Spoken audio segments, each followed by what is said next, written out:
Olá, amigos. Quinta-feira, dia 8 de agosto, chegamos aí na leitura 1046. Estamos na lição número 6 e discorrendo nesse terceiro trimestre do ano sobre o Evangelho de Marcos. O título de hoje: Cuidado com o fermento dos fariseus. Que atitude dos fariseus decepcionou Jesus em Marcos capítulo 8, do verso 11 ao verso 13? Bom, porque eles exigiam sinais.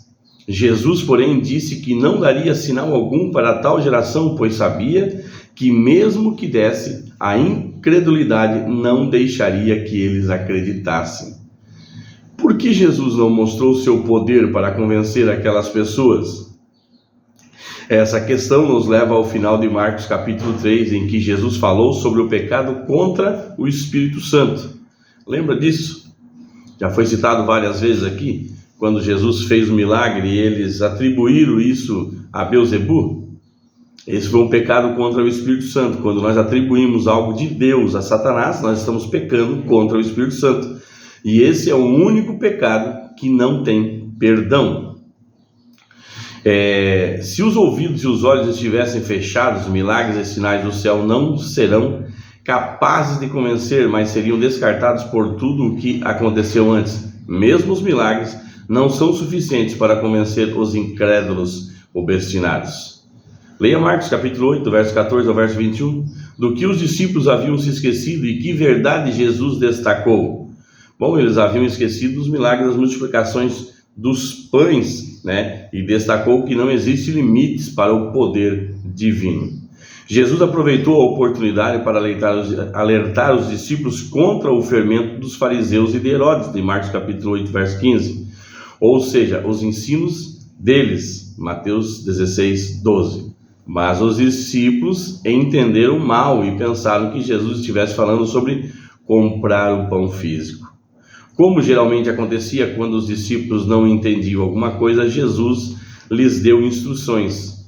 O Senhor fez uma série de perguntas, sendo as primeiras questões retóricas. O que é uma questão retórica, uma pergunta retórica? Aquela que não necessita de resposta, expressando seu desapontamento por eles não terem compreendido sua missão. As palavras de Jesus lembram o que ele disse em Marcos capítulo 4, do 10 ao 12, sobre pessoas de fora que não entendem. Suas palavras fortes tinham como objetivo despertar os discípulos de sua letargia espiritual. Em Marcos capítulo 8, verso 19 e verso 20, Jesus fez perguntas simples sobre quantos cestos e pedaços de pão eles tinham recolhido depois que ele alimentou os 5.000, em Marcos capítulo 6, do verso 30 ao verso 34, e os 4.000 em Marcos capítulo 8, do verso 1 ao verso 10. Essas perguntas tinham o objetivo de ilustrar que eles já deveriam ter entendido que a limitação de recursos não era barreira para Jesus. Sua última pergunta também é retórica. Vocês ainda não compreendem? Marcos capítulo 8, verso 21. Afinal, pensem em tudo o que eles já tinham visto e vivenciado com Jesus. Como manter o coração e a mente abertos à realidade do amor de Deus? Pense nas advertências da atuação de Deus. Às vezes, porém, por que parece tão difícil duvidar?